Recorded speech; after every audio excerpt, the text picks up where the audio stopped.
Give us my chol, give us my chol, give us my chol, give a smile. Give us my chol, give us my chol, be the reason someone smiles. Give us my chol, give us my chol, give us my chol, give a smile. Give us my chol, give us my chol, be the reason someone smiles.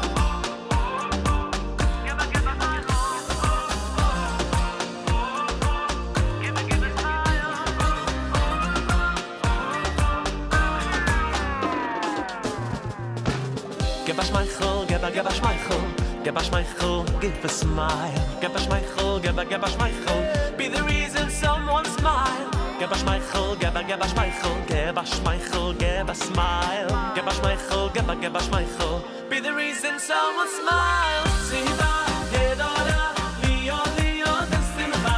Siva gedola, liyo liyo besimcha. Siva gedola, liyo liyo besimcha.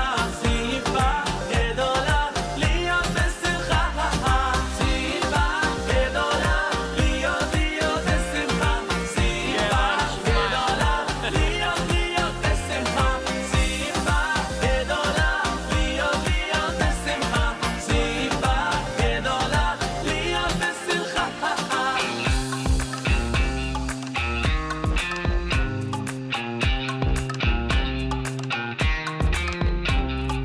Be the reason someone smiles.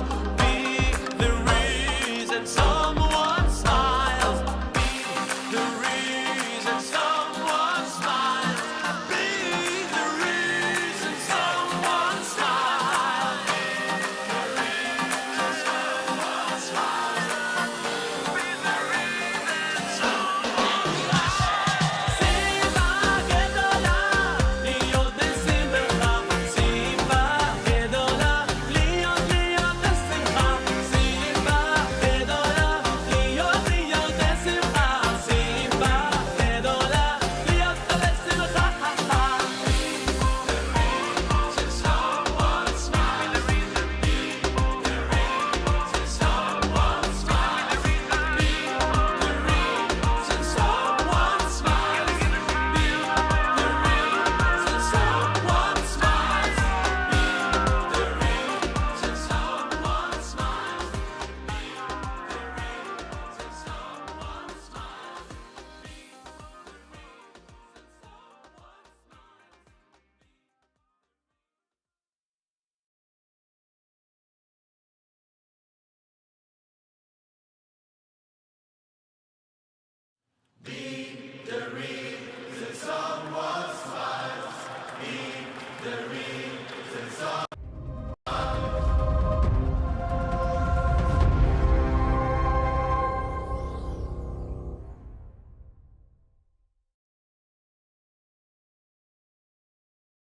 Breakfast with Ellie.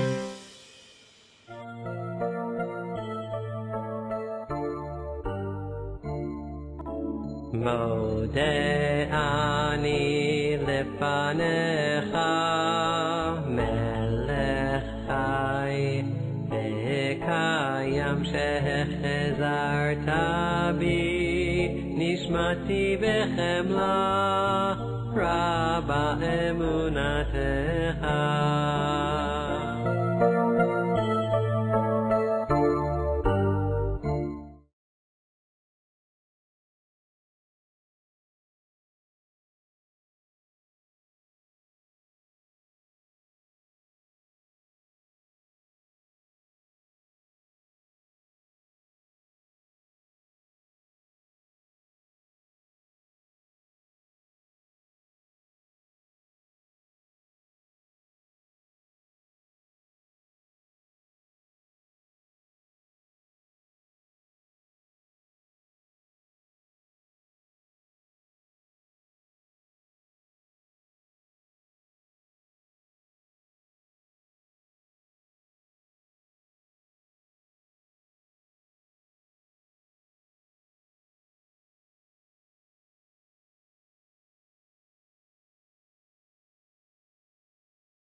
No, that's not it, obviously.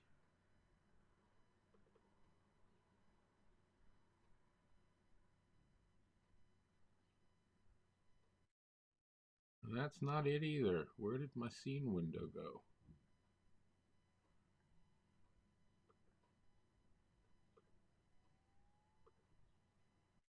All right, let me see if I can get back to it. Here we go.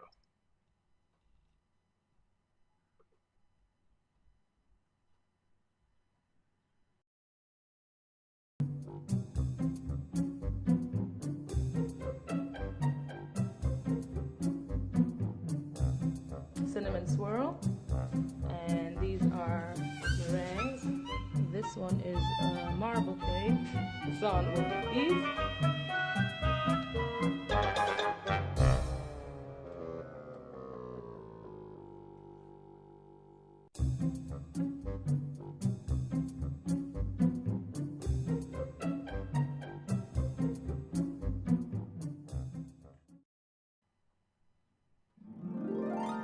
Oh, yeah.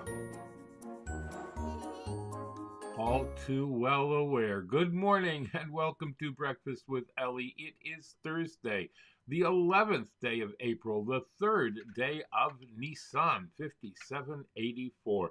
The Torah portion is Tazria. HaYom Yom Chamishi l'Shabbos, the fifth day, counting up toward Shabbos, be learning the fifth Aliyah. Good morning, how are you? I didn't hear my morning sound. That was weird. I know it's there. I see it there, but I didn't hear it. Ready? There we go.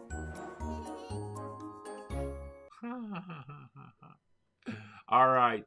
Good morning. How are you? I am so glad to be here and happy that we got this thing going finally. I know, it's been a long time coming. It just, it just blew up before. So what can I tell you? But we're here now. All right. So don't worry about it. All right. Yes, indeed. All right. Let's get started. Men and boys, take your two front sitzes. Let's make a bracha. Running behind. Baruch atah Adonai Eloheinu melech haolam asher kiddishanu b'mitzvotav v'tzivanu al mitzvat tzitzit. All right. Al divrei Torah, everyone. Baruch atah Adonai Eloheinu melech haolam asher kiddishanu b'mitzvotav v'tzivanu al divrei Torah. Reini Mikabel. Hareini mikabel alai mitzvat aseh shel ve'ahavta l'reacha kamocha. I take upon myself every single day to love my fellow friend in a very special way. All right. Torah Tziva Lanu. Torah tziva lanu Moshe morasha keilat Yaakov. Torah tziva lanu Moshe morasha keilat Yaakov. All right. Time to give tzedakah. I put it in the pushki, the tzedakah box. I put it in the pushki, the tzedakah box. I put it in the pushki for someone else to keep. Yeah, I put it in the pushki, the tzedakah box. I put it in the pushki, the tzedakah box. I put it in the pushki for someone else in need. All right. Fantastic, everybody. Doing so well. I'm so impressed. All right. And that takes us to the saying of Shema.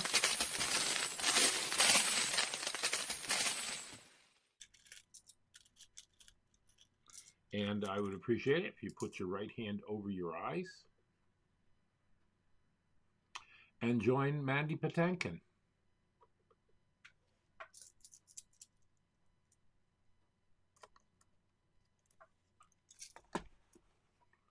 Come on.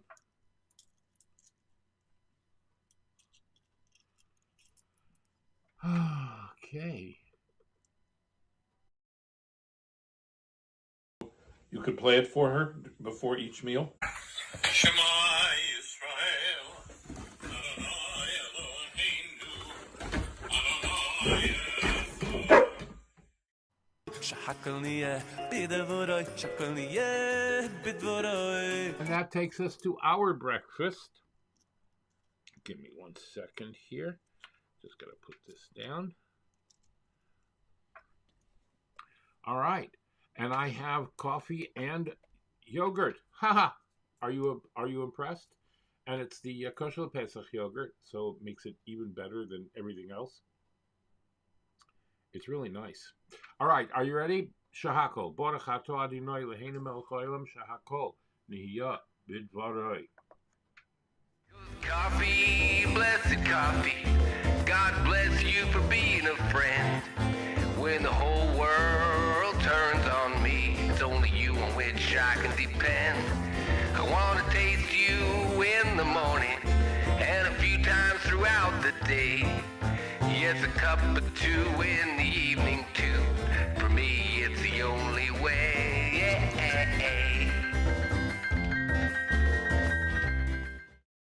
All right. Fantastic. And that takes us to today in Jewish history. All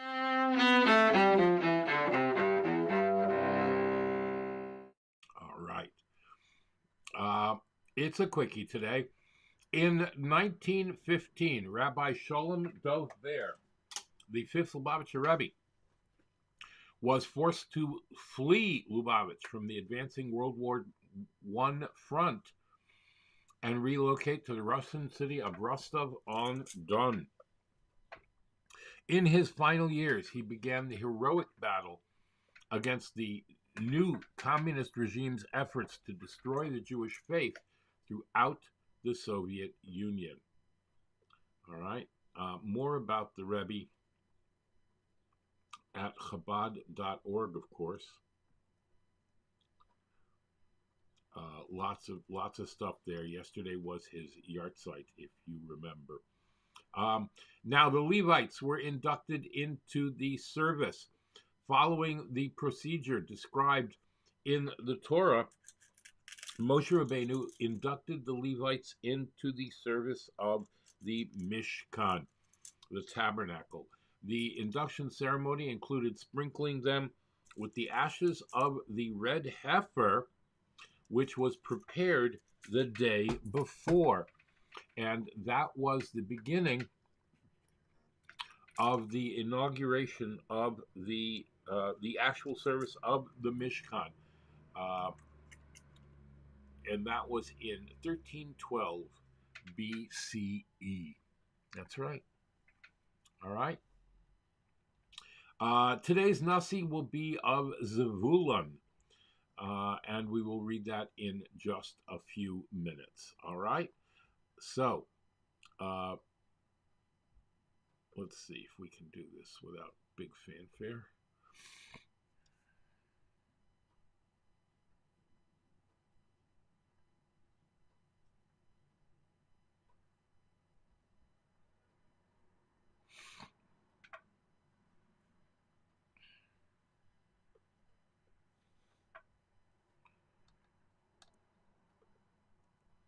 All right. Watch this. Would you like to see an X-ray of your soul? An X-ray of your emotional infrastructure? Well, just like the body, today with scans, with X-rays, with different types of technologies, we can see the inner workings of what makes us tick. We have a blueprint that will give you a picture of the spectrum of your emotions, and understanding how they work and what you can do to improve them. Check out the description below, the special Omer book, 49 steps, personal refinement, character development, understanding and cultivating the very nature of your emotional being. As I was watching the April 8th, 2024 solar eclipse, I had a thought that I'd like to share. Solar eclipses happen only on the day of a new moon. A new moon is when the moon, the sun, and the earth are all directly in one path. So usually that would mean that the moon is on the other side of the earth, and therefore you don't see it. It's a new moon. The sun being here, the earth, and then the moon. But then during a solar eclipse, you have the three aligned, but instead of the moon being on the other side of the earth, the moon is between the earth and the sun. And hence, the moon blocks the sun. And in different parts of the globe, we either see a total eclipse or a partial eclipse. This year's eclipse happened on the new moon of the month of Nissan, which is considered the first and the head of the lunar year. In the Bible we read that the beginning of Exodus, the story of Exodus of Egypt, begins when God says to Moses, "This is the new moon. This is the month. And this should become the beginning of your lunar year, the month and the beginning of the year of redemption. In 2 weeks from now, the Jewish people will be redeemed and freed from their long, arduous, and painful bondage and exile." Now, a new moon, we know, is invisible. That's why it's a new moon. The first few days of the month, the moon begins to appear. Then the first quarter, then the second quarter, the full moon, on the 15th of the lunar month, and then around the 22nd of the lunar month is the third quarter. And then it wanes until it is reborn again, a new moon. So there's really nothing to see when there's a new moon. And yet, during the eclipse of the sun, the new moon suddenly comes alive. Not due to its brightness, but actually due to its darkness. So as we saw the moon moving slowly, covering up the sun, think about it. Usually bright things outshine less bright things, things that are more dim. Here, the new moon, the HaChodesh Hazeh Lachem, is covering up the brightest of all luminaries in our celestial system, the sun. You know, in life, often you think being more aggressive, being louder, being more visible is going to dominate. Here we see the moon the exact opposite. In its repose, in its restraint,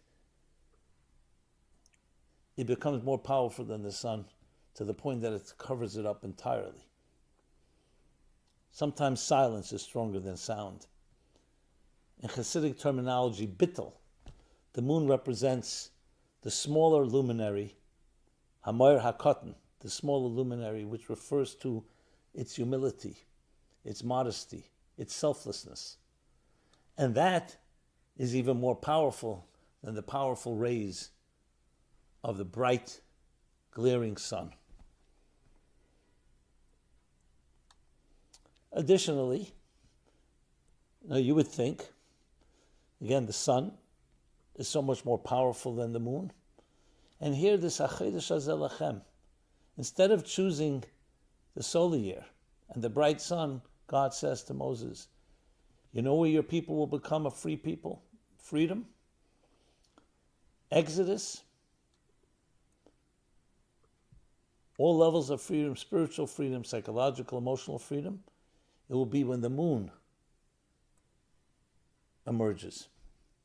And it will be more powerful than any sun.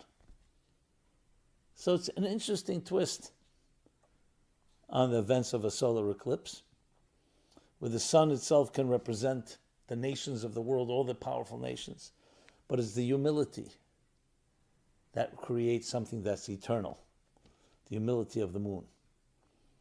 And in its lack of light, it covers up the entire sun, teaching us this deeper truth, the secret to redemption, the secret to freedom, the secret to eternity.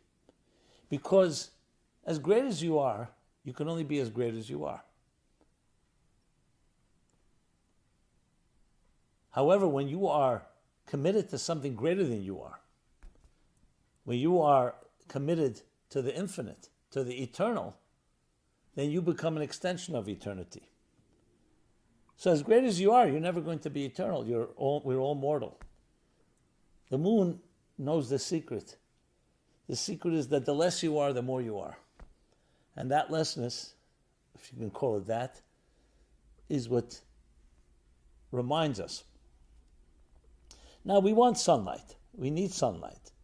It's part of the healthy earth, and we need its warmth, and we need its light. But it's a lesson in teaching us what is powerful, what is ultra powerful, and most powerful of all. So as we look at the moon and the sun, we see the same moon and sun that was there from the beginning of time, that was there with Moses in Egypt, that was there throughout all the ups and downs of history. And we learn lessons. And one of them is this tremendous lesson, the power of a dark moon over the brightest sun. A dark moon, dark as in selfless. And it teaches us the secret of eternity. May we use this lesson well, especially now. We talk about the people who are compared to the moon.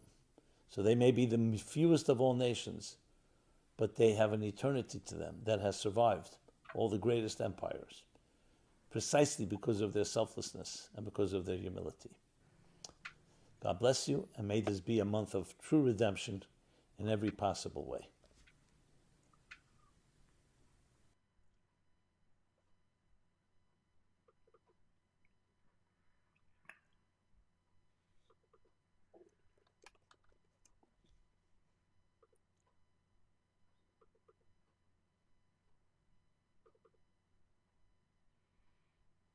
We're trying to get there.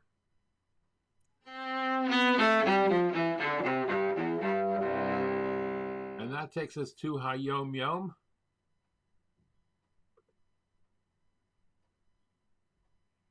I hope. Here we go. Oh. I long for the day when I won't have to do this anymore.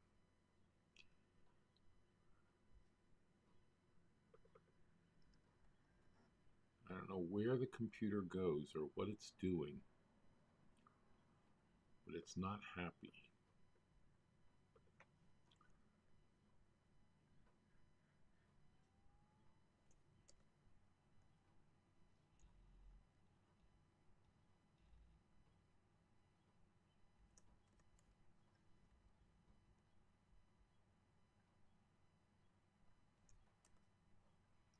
Come on.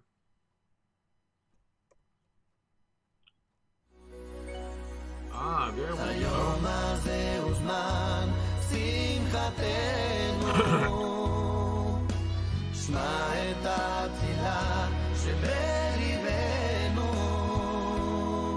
ותמחול את כל עוונותינו ביום הזה. All right. For the third day of Nissan.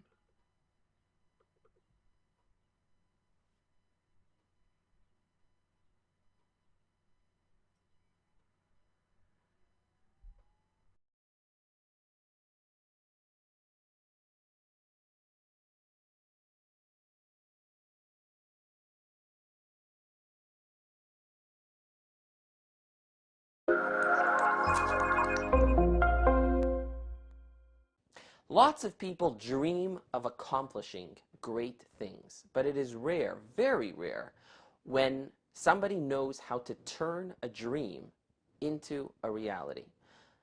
The first step to realizing your dream is to getting organized, making a plan and a timetable. Now, becoming a seriously informed and learned Jew is quite the project. It's a very big project. But it can be done. It starts with having a game plan. Says today's HaYom Yom. The fifth Rebbe of Chabad, Rabbi Shalom Ber, had a very comprehensive schedule for Torah learning. He would study a parsha, a section of Chumash every day with Rashi's commentary. He would also recite Tanakh by heart. So he would study a chapter, recite a chapter of Torah, a chapter of Nevi'im, and a chapter of Kesuvim on a daily basis. The Rebbe Rashab studied a chapter of Mishnayos every day. He had a regular session in studying Talmud in depth. And in this period, he would cover 2 pages of the Gemara of the Talmud on a weekly basis. He had another study period for studying Gemara at a more rapid pace. And in this period, he would cover 3 pages each day. The Rebbe Rashab had a session for studying the Jerusalem Talmud, Gemara Yerushalmi, and he would also study the Shulchan Aruch, the Code of Jewish Law, and its commentaries on a regular basis. During the course of the year, the Rebbe Rashab would also conclude the entire Medrash Rabbah.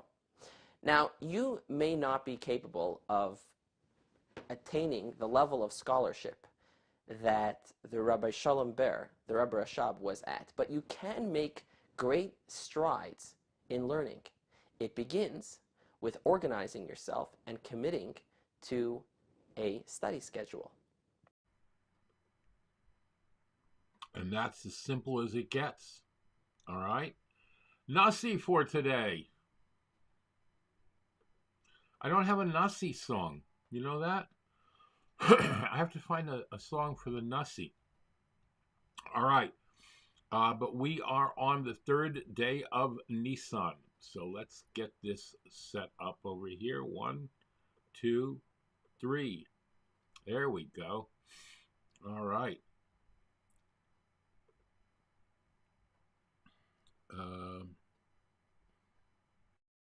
Yeah, okay. The Nasi for Nissan today.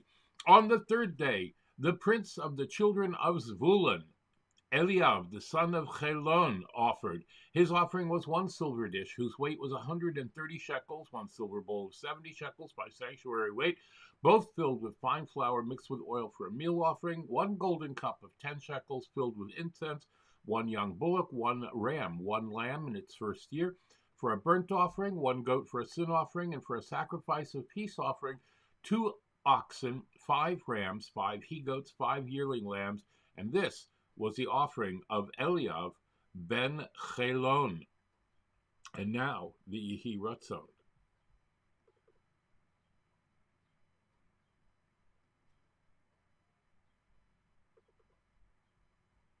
Come on.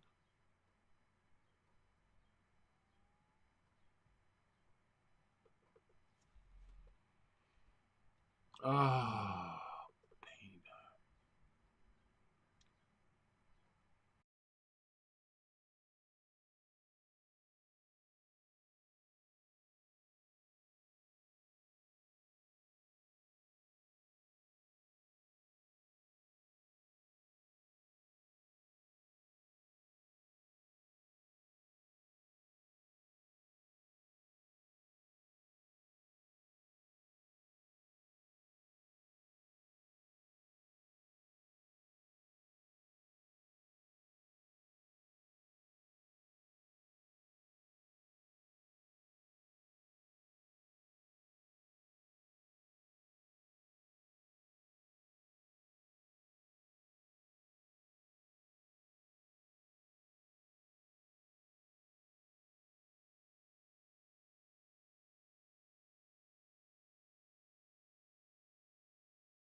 All right, trying it again.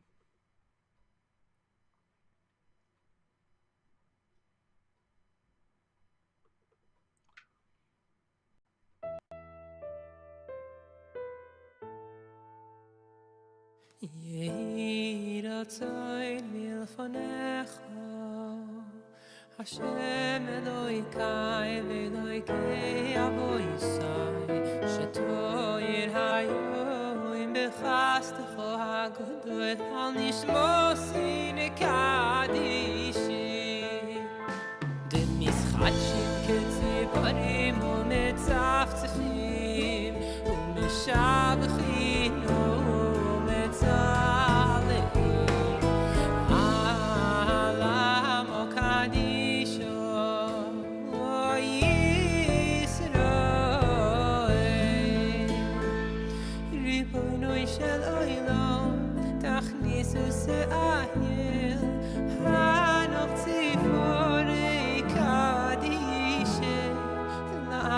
Kadisho, Deis Marale, I loir wasa, Likim Zulosecho, Yehiro, so in Milefonecho, Hashem Eloikai, Eloikei, Aboisai, Shebe Imani, Abdecho, Mishevet, Shekoro, Sibeso.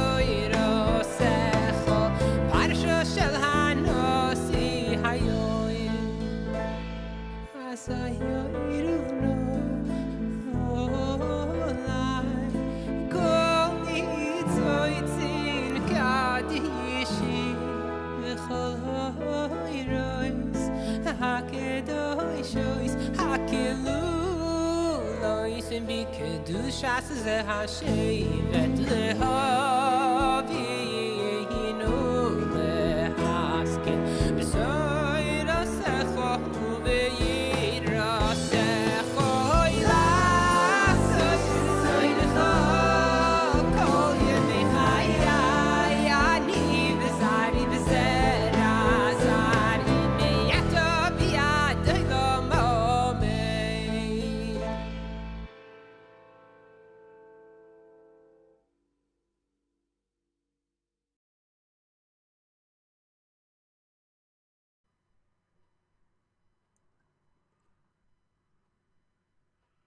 All right, let me just get back to this for one moment. I'm so sorry. I'll stop the video. I just need to fix something. יהי רצון מלפניך, השם אלוהיkai ואלוהיקי אבויסai, שתויר היום בחסדך הגדול על נשמוסי נקדישי. דמשחקים כציפורים ומצפצפים ומשבחים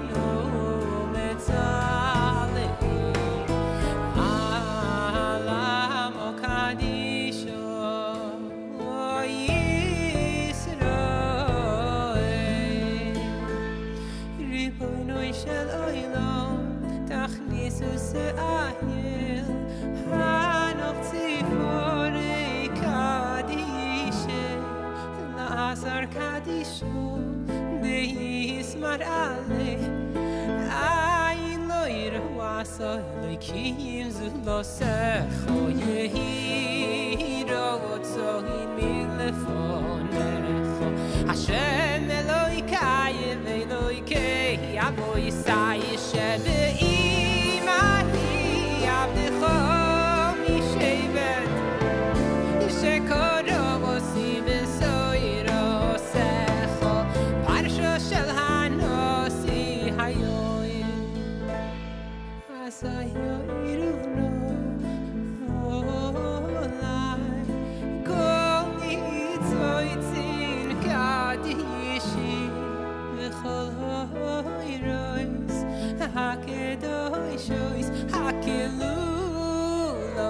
Bikedushas ze hashevet lehavi hinu lehaskin b'soirasecho uveyirasecho ilasos soirecho kol yemei hayai ani v'zari v'zera zari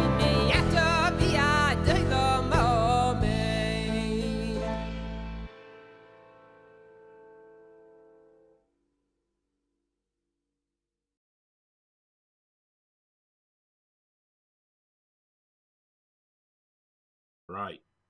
Here we go. And now, a word from our sponsors. PestProRidol.com. PestProRidol.com. Trusted by the best to keep away the pests. We are offering COVID-19 disinfection services. Mention this ad and get 1 month free service. Visit us at PestProRidol.com. Tarzane Group. Micro, miniature, and small orchids. Go to tarzanegroup.com or call Tomas at 305-440-0565. That's 305-440-0565 and order today. Visit Tomas and Yair at tarzanegroup.com. Micro, miniature, and small orchids. Beautiful in your home. Go to the website and read Tomas's orchid blog. And by Dina D Design. DinaDDesign@gmail.com. Fine artwork, custom made to your specifications, logos, wall hangings, Judaica, and you can even have something for your child's room. Dina D Designs. Go to her Facebook or Instagram or call or text. Thank you very much to our sponsors. If you'd like to become a sponsor, please go right up here to where it says patreon.com/theactorsrabbi, and you can contribute even only $1 a month if you'd like, but that'll help us bring this broadcast to you on a daily basis and cover our expenses. Be sure to thank your sponsors when shopping and mention Breakfast with Elli when you're shopping there. There might be discounts. Thanks for watching.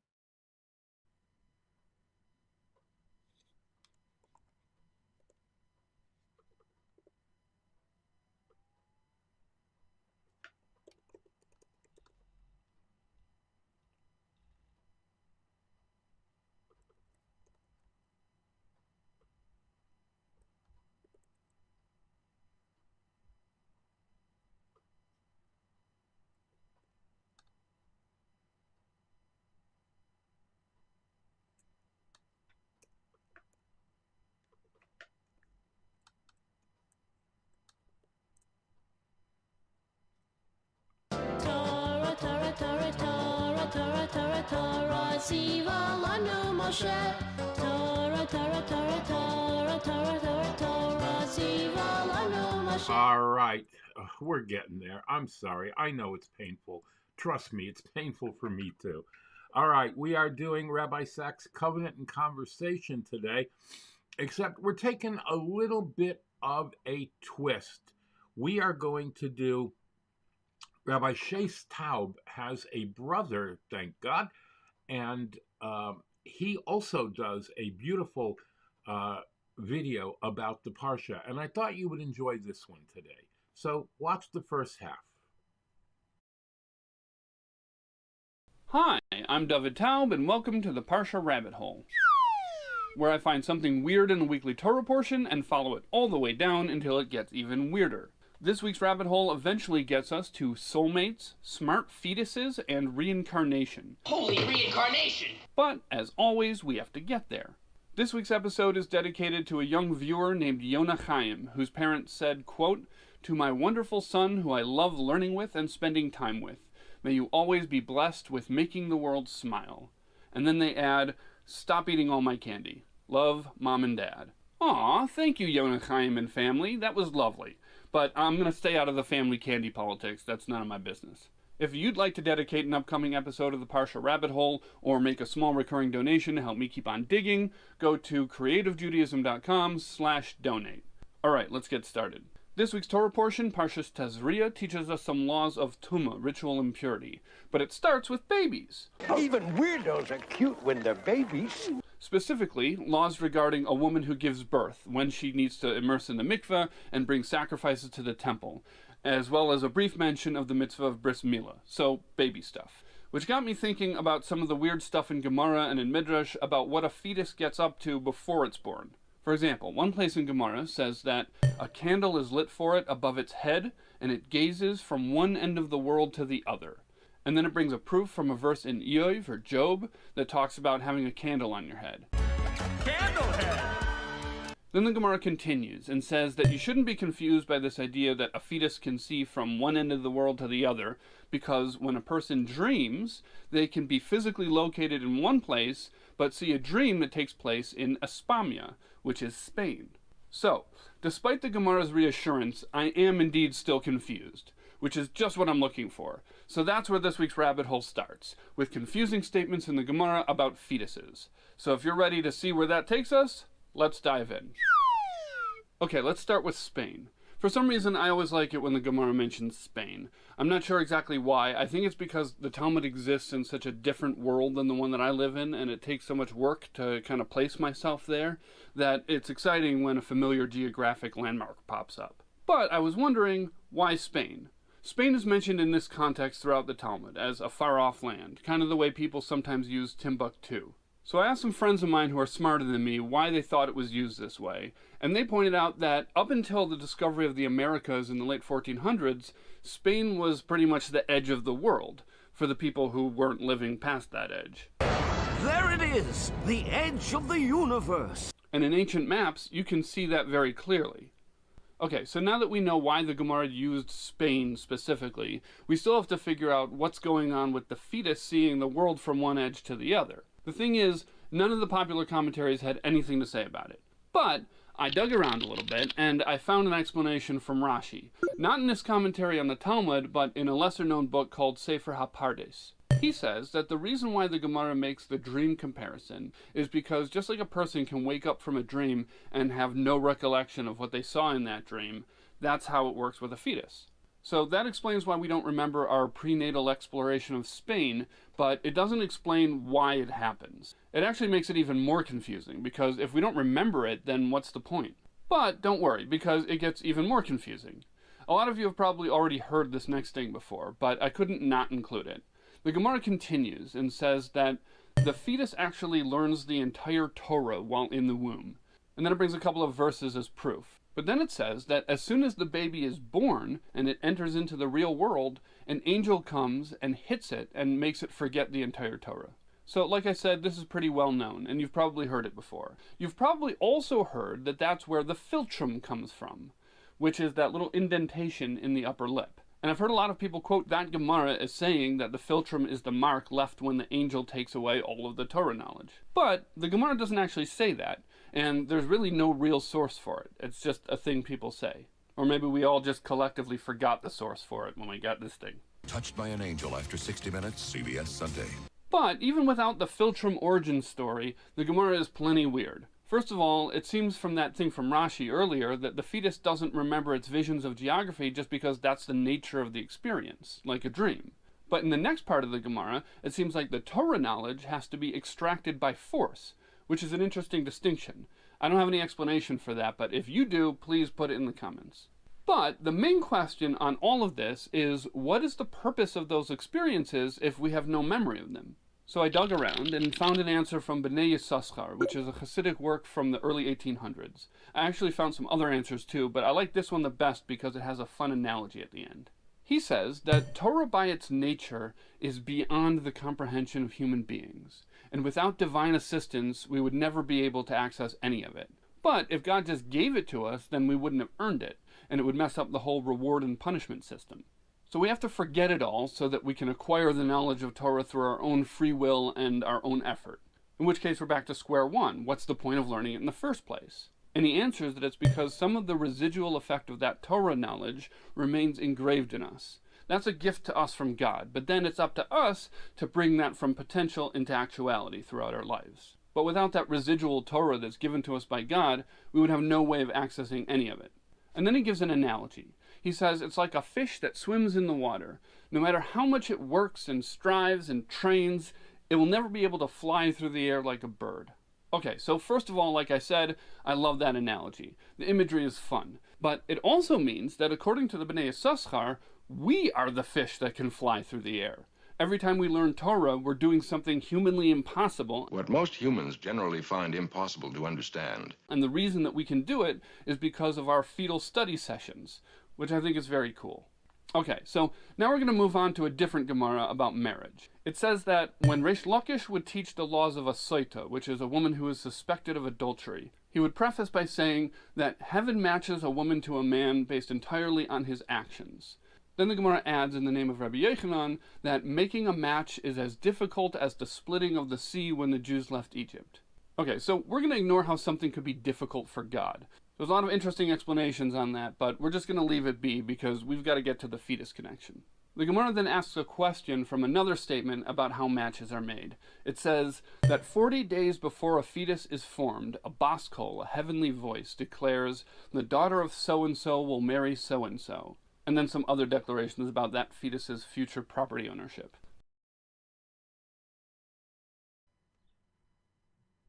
And we will stop there for today.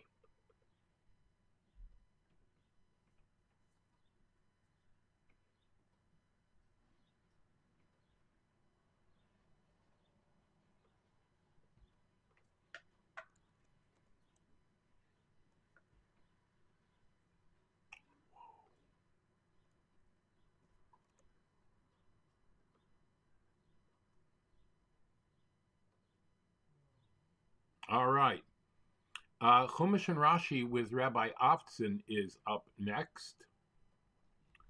Although I am having a problem here, but you know that already. Let's see if we can just get it to go all by itself. Here we go.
All right.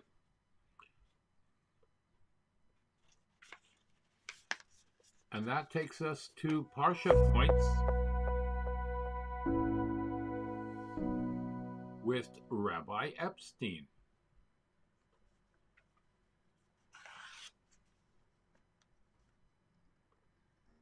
Come on.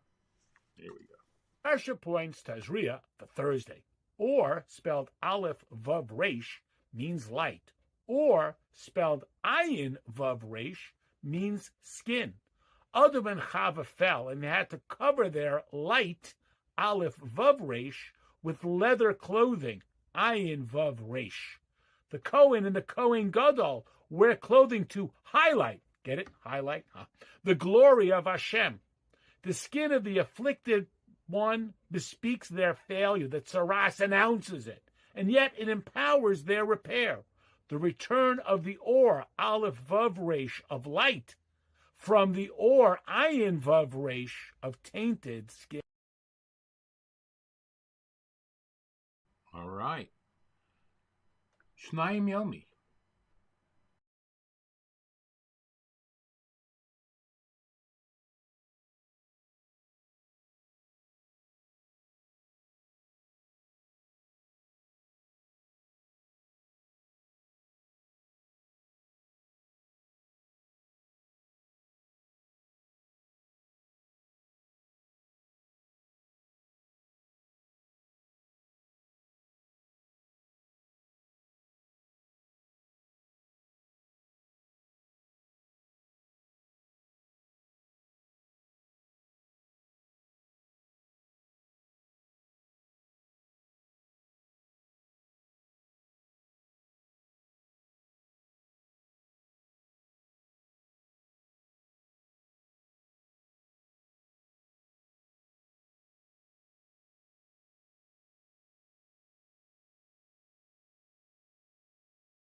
All right.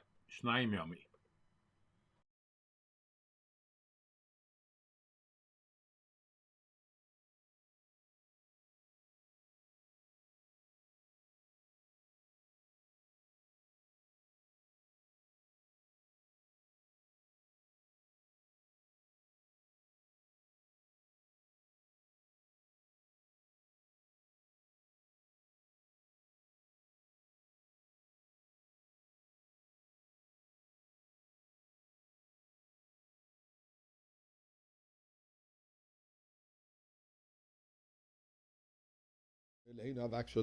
My dear friends, let's take some tzedakah, give tzedakah today, the second day of the month of Nissan. First of all, remember to say the Nasi, the daily sacrifices which was brought by the head of the tribes, the princes of the tribes in the inauguration of the Mishkan. Today is the second day, and the Nasi is Shevet Yisachar, the tribe of Yisachar. But today I want to focus on another aspect of the second day of Nissan, which is the Yahrzeit, the day of the passing of the Rebbe Rashab, that is the father of the previous Rebbe, the grandfather of the Rebbe Tzimchaya Mushka. 104 years ago, to be exact, and it's the day where his only son, the previous Rebbe, Rebbe Yosef Yitzchak, took over his leadership. Let us have a little discussion about the Rebbe Rashab. The Rebbe Rashab was asked by one of his followers, what is a chassid? What is the description? What is the essence of a chassid? And the Rebbe Rashab answered, a chassid is a lamplighter. Meaning, the lamplighter walks the streets. Now this is back in Russia where there was no electricity and one switch lighted the whole thing. So the lamplighter had to walk the streets carrying a flame at the end of a stick. And he knows that the flame is not his. And he goes from lamp to set them alight. So the chassid asked, and what if the lamp is in the desert? Then said the Rebbe Rashab, one must go and light it. And when one lights a lamp in the desert, the desolation of the desert becomes visible. And the barren wilderness will then be ashamed before the burning lamp. But the chassid insisted. And what if the lamp is at sea? Then says the Rebbe Rashab, one must undress, dive into the sea, and go light the lamp. And this is a chassid? The chassid asked. And then for a long while the Rebbe Rashab thought, and then he said, yes, this is a chassid. But then the chassid said, Rebbe, I do not see the lamps. And the Rebbe said, because you're not a lamplighter. So how does one become a lamplighter? Says the Rebbe Rashab, first you must reject the evil within yourself. Start with yourself. Clean yourself. Refine yourself. And you will see the lamp within your fellow. When a person is himself coarse, God forbid, he sees coarseness. When a person is himself refined, he sees the refinement in others. And then the Chassid asked, is one to grab the other by the throat? So the Rebbe said, no, not by the throat, by the lapels. Nicely, yes. This is the way the Rebbe Rashab described the Chassid, and that was his life motto. And in fact, eventually, the Rebbe Rashab established the Yeshiva Tomchet Mimim, known as the Lubavitch Yeshivas, which today worldwide has hundreds of institutions with thousands and thousands of students. But I want to share with you what was the background behind opening this particular yeshiva, which is called the Tomchet Mimim, the Chabad Yeshivas. And in the year 1556-57, on the 50th day of the month of Elul, the Rebbe Rashab established the yeshiva. What it was then, it was a tumultuous time for Russian Jewry. 15 years earlier, the Jews had been scapegoated for the assassination of the Tsar and had experienced a wave of devastating pogroms, followed by a series of debilitating decrees hampering Jewish movement. In addition, spiritually, the Haskalah, the Enlightenment movement, had been making powerful inroads, and they were influencing yeshiva students, shuls, and creating havoc within the observance of Torah mitzvahs. So the Rebbe Rashab felt there is a need to answer that, and that's when he established the Yeshiva Tomchet Mimim. And I'll read to you what he said. The main goal and objective of Tomchet Mimim is to strengthen the youth and protect them from heinous influences, to implant within them fear of God and love of God, and wherever they are able, to strengthen the study of Torah and the service of mitzvahs, to establish Torah classes in towns with the youth, to draw them to Torah, to instill in them fear of heaven and love of heaven, and a desire to be God-fearing and to be involved in actuality in Torah mitzvahs. Today, we see all the shluchim of the Rebbe, all the chassidim who are, as an example in Eretz Yisrael, are on the forefront, bringing to the soldiers to fill in tzitzis, food, Chanukah candles, donuts, matzah for Pesach, whatever need, encouragement. These are the products of the Yeshiva Tomchet Mimim. And these are the lamplighters. Not afraid to go into the desert, not afraid to go to jump into the sea, to bring the light of Torah. So please Hashem, bring us already the light of Geula, and we will see the Rebbe Rashab with us. All right. And that takes us to the saying of Tehillim. It's coming along.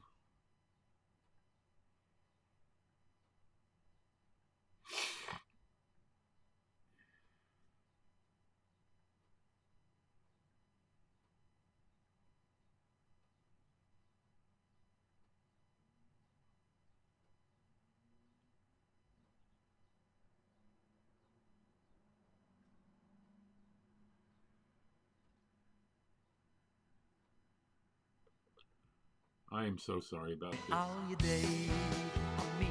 right.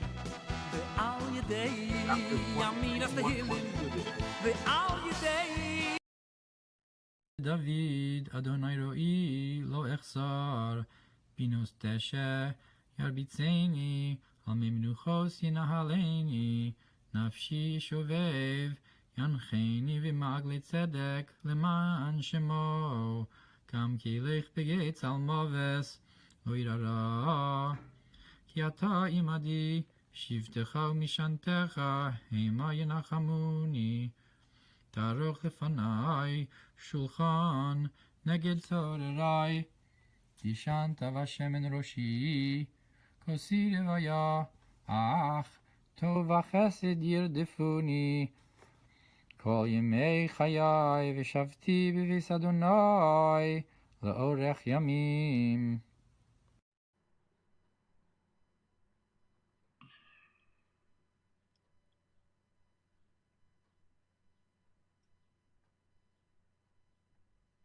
Oh, come on.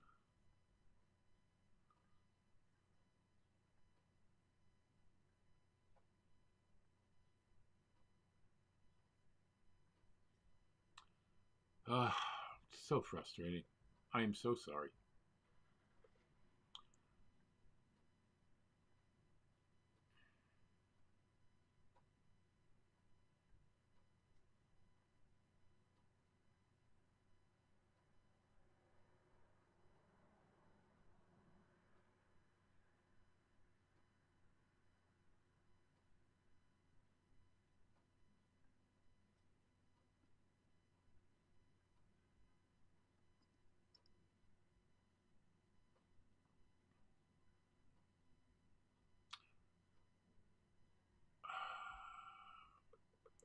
We're just going to have to go to the next thing that we can get to. I can't keep you all day on this. I'm sorry.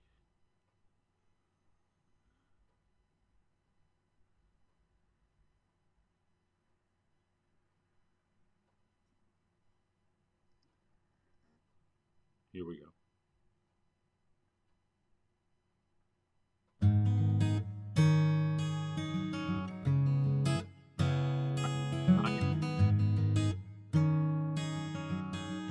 Tanya.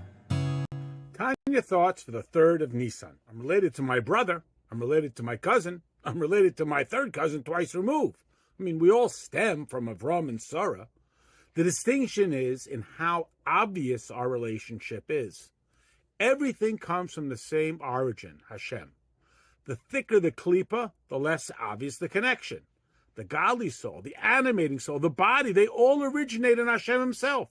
The difference is how obvious is that origin. Like it's more obvious I'm related to my brother, it's more obvious that God is in the divine soul. Let's make it just as obvious in the animating soul and in the body too.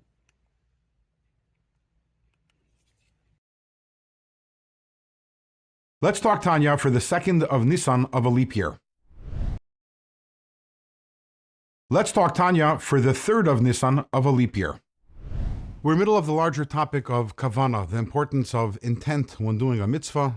Kavana, intent defined as love and awe for God. And we spoke about that the level of the mitzvah that you are doing is actually dependent on the level of kavana that one has. And in the past days, we've talked about different levels of kavana, different levels of intent. But what about if someone doesn't have kavana at all? One doesn't do a mitzvah with the motivation being love for God, a desire to connect to God, awe of God. So there are two possible ways to do a mitzvah without kavana. Today we will talk about one of them, and tomorrow we will talk about another. The first possibility is that you didn't have any love for God, you didn't have any awe for God, so there was no positive kavana, but also there was nothing wrong with your intent. You didn't have any malicious intent in doing the mitzvah either. That we'll talk about tomorrow. If a person does a mitzvah and actually there's a negative intent over there. So why did you do the mitzvah? Because you're used to doing the mitzvah. In Hebrew, it's called mitzvahs anoshim ulumada. You're used to doing the mitzvah. From you wake up every morning, you say Moeda'ani, you wash your hands, nagelvasser, and it's just part of your routine. On what level is the mitzvah then? To which world does the mitzvah ascend to? And the answer, the Alter Rebbe says, is it doesn't ascend anywhere. It doesn't go to any world. It stays right over here in this world. Its spiritual level is that of this world, our physical world, the world of action. And you might say, but the person is doing a mitzvah. The person is doing a good thing. And yes, the answer is yes, the person is doing a good thing. But one of the big ideas in Tanya is that we need to move away from good versus bad. And in Tanya, the more operative question is not, is it good or is it bad? But is it holy or is it not holy? And how do we define holiness? Holiness is bittul. Holiness is nullification to God.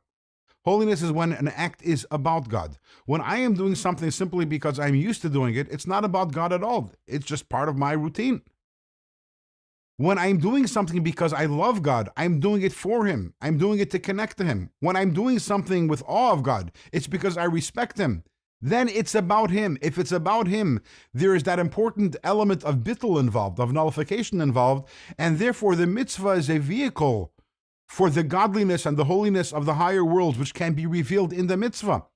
But as long as I don't have that, there isn't that bittul, it isn't about God, then that mitzvah stays stuck over here in this world. But what if I do a mitzvah with a negative intent?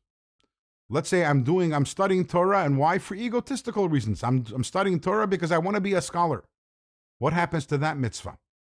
And another question is, if I did a mitzvah but I did not have kavanah, it wasn't lishma, I didn't do it for the sake of God with love and awe, is there any way for me to rectify that? Those two questions we will answer in tomorrow's Let's Talk Tanya. All right.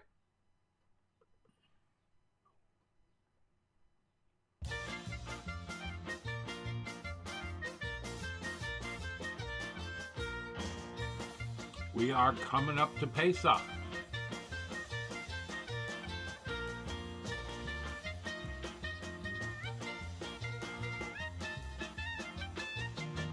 Early Ashkenazic rabbis forbade the consumption of kitnios.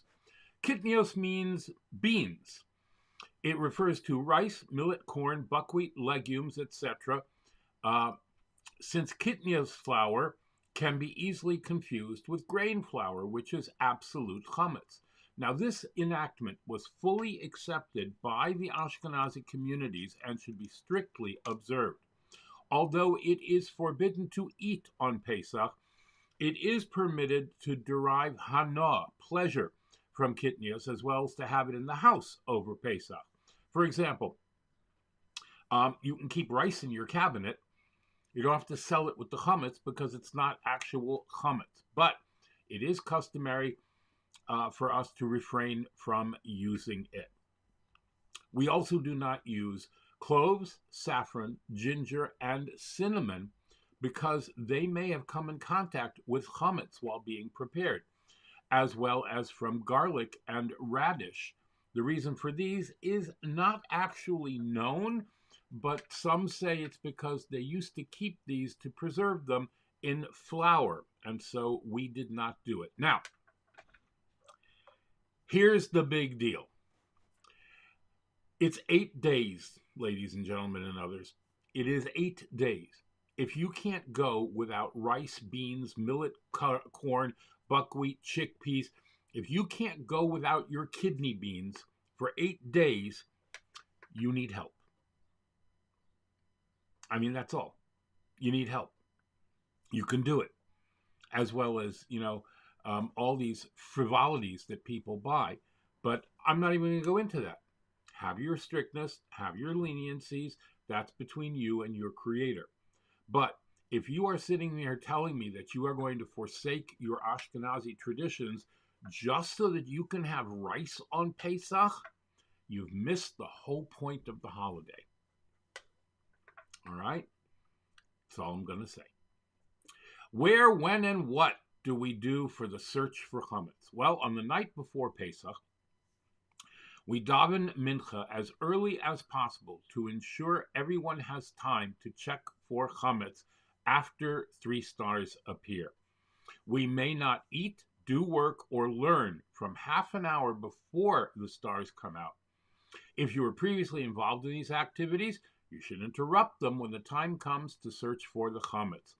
Check for chametz anywhere it's possible and that's not being sold to a non-Jew. So the closet that you're locking up that has all your chametz in, you don't have to search for chametz there. You know there's chametz there. All right?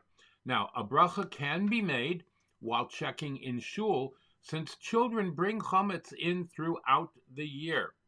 All right?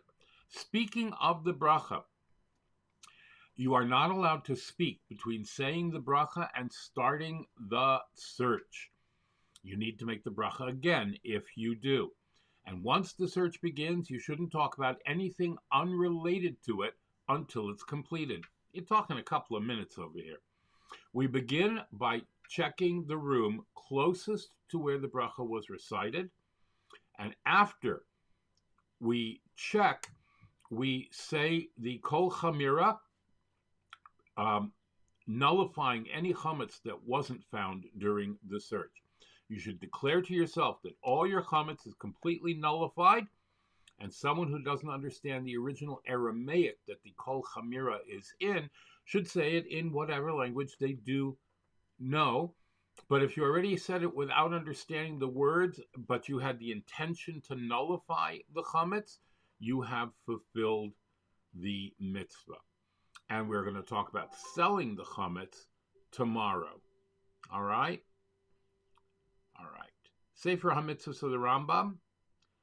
No, it's not impossible that Ebed did say, just study Rambam each and every day. I'll never miss my daily Rambam. My Rebbe so desires, I'm not busy or too tired when I learn Rambam. Baruch Hashem, it is day number 16 of our daily study of the Rambam Sefer HaMitzvahs. And Mazel Tov, in our daily study of 3 chapters a day of Mishnah Torah, we're ending Hilchas Avedas Kechavim, the laws of idol worship. As we mentioned, there are 12 chapters in that subject. We're finishing those chapters. We're doing chapters 10, 11, and 12 today in the 3 chapters a day of Mishnah Torah. And we're going to finish up the idolatry-related mitzvahs. We have all prohibitions today, finishing off the 49 prohibitions and 2 positive commandments related to idolatry. All right. Negative commandment number 35 is the prohibition of a specific form of idolatrous practice, which is known as chayver chaver. Loosely translated, that would be whispering incantations, casting spells. It was normally done over a snake or a scorpion, but I don't believe it has to be done that way. It's just general reciting utterances that are supposed to have some type of a magical effect. Negative commandment 38 is the Doirish El Hamesim, one who conducts a seance. He tries to communicate with the dead and channel the dead. It's described there's a practice where one fasts and then sleeps in a graveyard with the hope of channeling and contacting a spirit of a departed person. Negative commandment 36. All right, this will be somewhat familiar to you. You remember we had the prohibition against conducting the oiv ritual or ceremony. That's where some conjurer would cause a voice to speak from under his arm. So this commandment, negative 36, is the commandment against consulting such a person. We had earlier the commandment against conducting that ritual. Now, today, we have the commandment against going and seeking out somebody to do that ritual on your behalf, right? If people don't buy stolen goods, then thieves will stop stealing stolen goods. So same type of idea here. This is giving business to these people who, these fortune tellers, who conduct these oiv ceremonies. That's negative 36. Negative 37 is the prohibition against seeking out and consulting the Yudayni. Remember the Yudayni? That was a similar ceremony, but a different prohibition. That's where they would have this bird from this bone from this bird, and he would put it in his mouth, and he would start channeling voices. At any rate, negative 37 is the prohibition against going and seeking out such a person. Negative commandment 34, the prohibition against kishuf, witchcraft, not to conduct any practices of sorcery, black magic, and the like. All right, now the rest of the prohibitions that we have 1, 2, 3, 4, 5, 6, 7 more prohibitions. None of them are prohibitions that people would automatically associate with idol worship or maybe I should say it like this. I don't think most modern people would automatically associate these actions, these prohibited actions, with idol worship. However, the Rambam classifies all of these and deals with all of these where specifically in the chapters dealing with the prohibition of idolatry, because all of these practices have idolatrous roots and associations. Even though I'll give you the first example, and you'll say, what? That's in Hilchas Avedis Kechavim, that's where it's dealt with in the laws prohibiting idolatry. Negative Commandment 43 is the prohibition against destroying the payas, the corners of the hair. This prohibition is for men, not for women, but we have to leave the hair in the corners of the head. And what does it have to do with idolatry? That used to be the big Avodah Zarah haircut. The idolatrous priests used to have this round haircut where they would destroy the corners. They would shave off the corners of the hair to make a round, completely round hairline. Now, it's prohibited to destroy that part of the hair, even if one, for instance, shaves the entire head, and so it doesn't create that round hairline look, but it's still prohibited to destroy that part of the hair. That's Negative Commandment 43. Negative Commandment number 44 is the prohibition against destroying the beard. The beard. Now, there are different halachic authorities who have different opinions on what destroying it means. The Kabbalistic view is the most stringent view, and that is that we are not allowed to trim the beard or to shorten it and to interfere with its growth in any way. But there are different discussions, and this is the Rambam Sefer HaMitzvahs. We're not getting into practical halacha, so if you need practical guidance, ask your LOR, your local Orthodox rabbi. Okay. Negative Commandment 40, the prohibition against a man dressing like a woman. Why is that in Hilchas Avedis Kechavim? Because the origins of that practice were idolatrous. Now, it doesn't mean that people who do that are doing it in order to worship idols, but originally, at least in biblical times, it had those associations. And even if it doesn't have those associations, the prohibition still stands. That's Prohibition 40. Men should not dress like women. Now, again, this is Sefer HaMitzvahs. It's not practical halacha. So if you want to know what that means to dress like a woman, because obviously throughout history, in different places, different locales, different cultures, there are different norms as far as what's considered a man's way of dressing and a woman's way of dressing. So for practical implementation, obviously you have to ask, again, your LOR, your local Orthodox rabbi. But this is the mitzvah, at least in concept, which is Negative Commandment number 40, a man may not dress like a woman. Negative Commandment number 39, you know what that is? A woman may not dress like a man. That's Negative Commandment 39. Negative Commandment 41. Again, not things that you would normally associate with idol worship, but originally it definitely had those associations, and it's still prohibited nonetheless.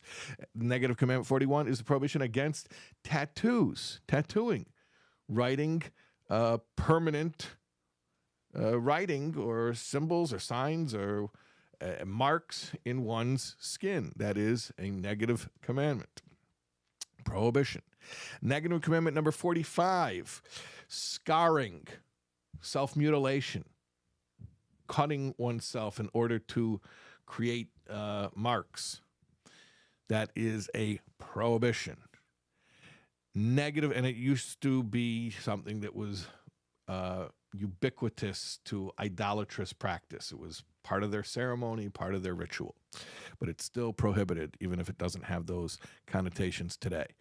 Negative Commandment 171, this is the final prohibition of today and the final prohibition in our study of the laws that have to do with idolatry, and that is the prohibition against tearing out patches of hair. Yes, that was done specifically as an expression of mourning or grief. The idol worshippers would tear out patches of hair as a way of expressing their sadness. They would mutilate themselves by tearing out a clump of hair. So that is a prohibition. We're not allowed to do that. Don't tear out your hair. And those are our mitzvahs for today. And as I said, we finished all the mitzvahs that have to do with idol worship, Baruch Hashem. And tomorrow, I'll give you a little preview, a little teaser. In the 3 chapters of Mishnah Torah, we're going to start Hilchas Tshuva, the laws of return, of returning to Hashem. It's going to be very exciting. Join us tomorrow.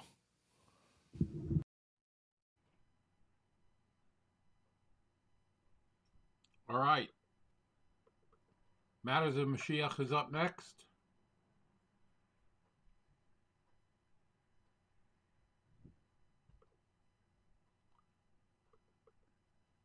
We're getting there.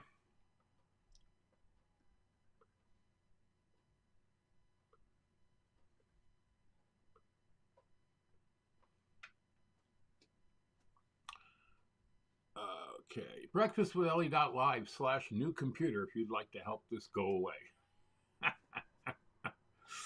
Okay. We're getting there. I'm hopeful. I am hopeful that we're getting there.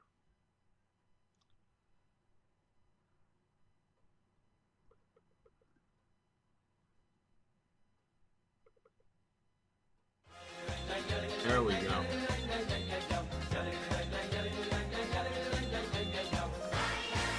All right, the state of exile. It says in Yeshayahu and Isaiah, Sion says, God has forsaken me, and Hashem has forgotten me. Shall a woman forget her suckling child, or cease to have mercy on the child in her womb? These too may forget, but I will not forget you.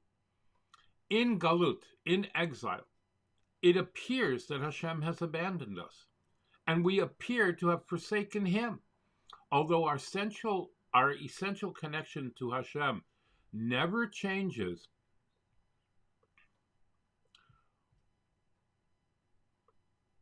we don't always sense this connection. The gap between perception and reality is the condition of Galut, exile.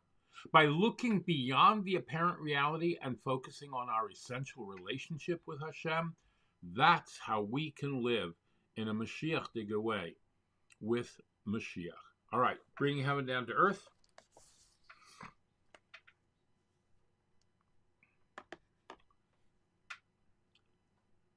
Hopefully. Today has been a particularly difficult day.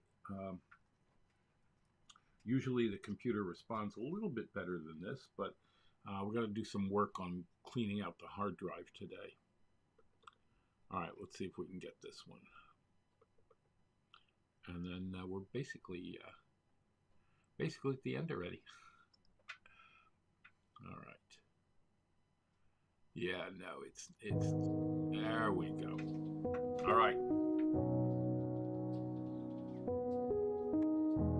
A person has to be aware that when you walk into someone else's life, they sit at the center and you are but a satellite. That's a very different view of reality than we're used to. Certainly, if you or I would design a world, we wouldn't do it that way. We'd have one center and spread things out from there.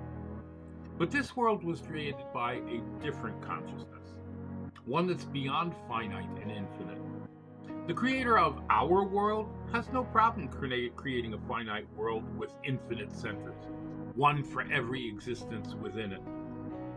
For you are the center of your own world. It's not possible for a created being to see its world from the perspective of a creator, but we can get an idea of what it's like by trying to see our world from a different dimension. Think of the surface of a sphere, like the globe of an Earth. People understand that the Earth was a sphere. They were all looking for the center of the map, the point equidistant from all extremities. But now that we know that we're sitting on a big ball in space, ask which point is the center of the surface of the globe? Well, any point you want, and every point. Now imagine our reality, not just 3 dimensions, but the continuum of time, ideas, emotions, experience, pain, pleasure, everything that makes up a conscious being stretched over another dimension of consciousness. Just like the points on the surface of the sphere, each one of us is the center of reality. And we will continue this essay tomorrow, God willing. Talk about it more, come to me on social media and in the Actors Rabbis group at Clubhouse or Facebook or Instagram or LinkedIn, Telegram, Twitter, WhatsApp, YouTube, or at theactorsrabbi.com, where you can...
All right, here we go.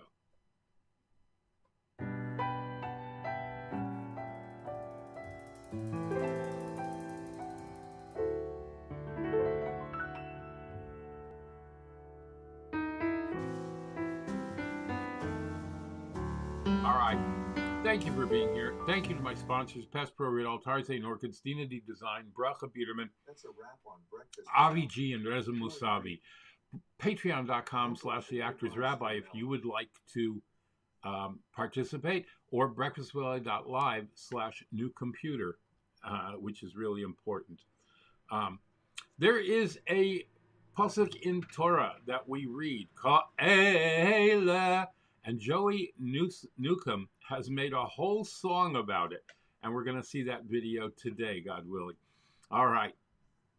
Thank you for being here. Thank you to my sponsors. Thank you for the listeners. Thank you for putting up with me. I am so sorry that this happens.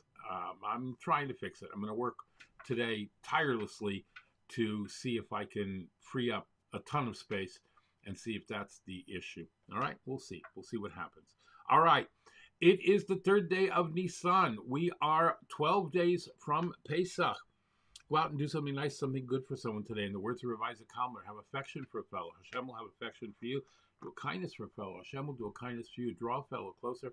Hashem will draw you close to him. Make it a great and glorious day. Be the reason someone smiles. Love you all.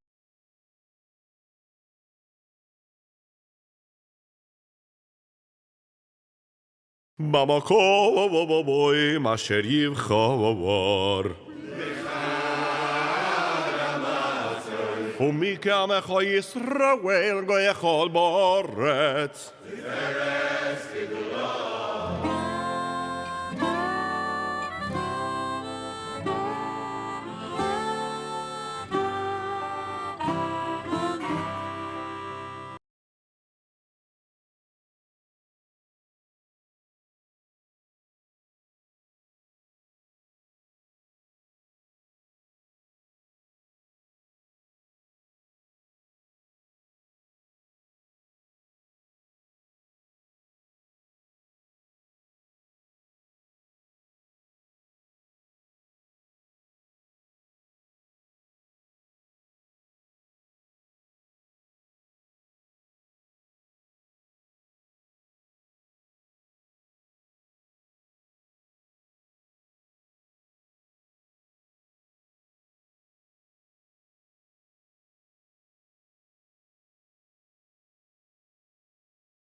במקום אשר יבחר.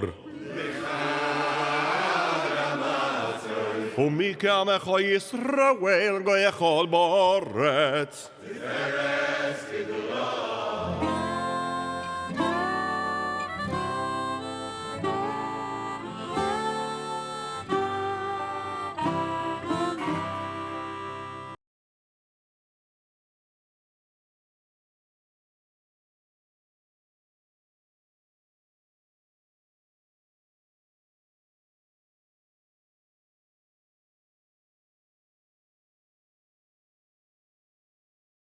People doing shul.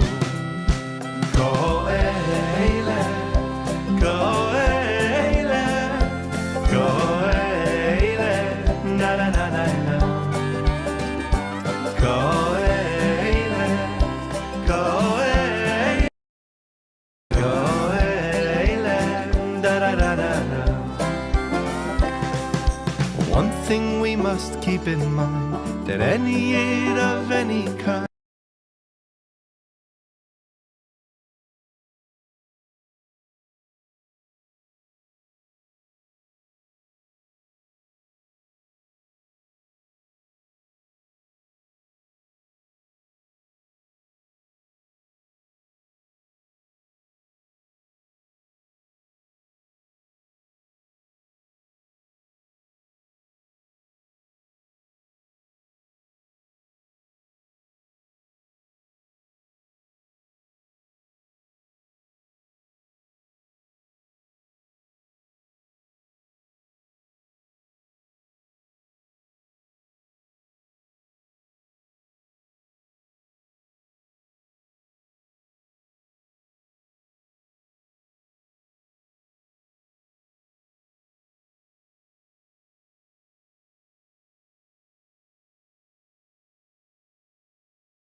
One more message if I may. Ko'ele means like yesterday, the same carbonas that you've brought before. Well, here's some. Bring them home, bring them home. We've been praying for so long, so Abba, please bring them home. Bring them home, please bring them home. We've been praying for so long, so Abba, please bring them home. We're coming home, we're almost home.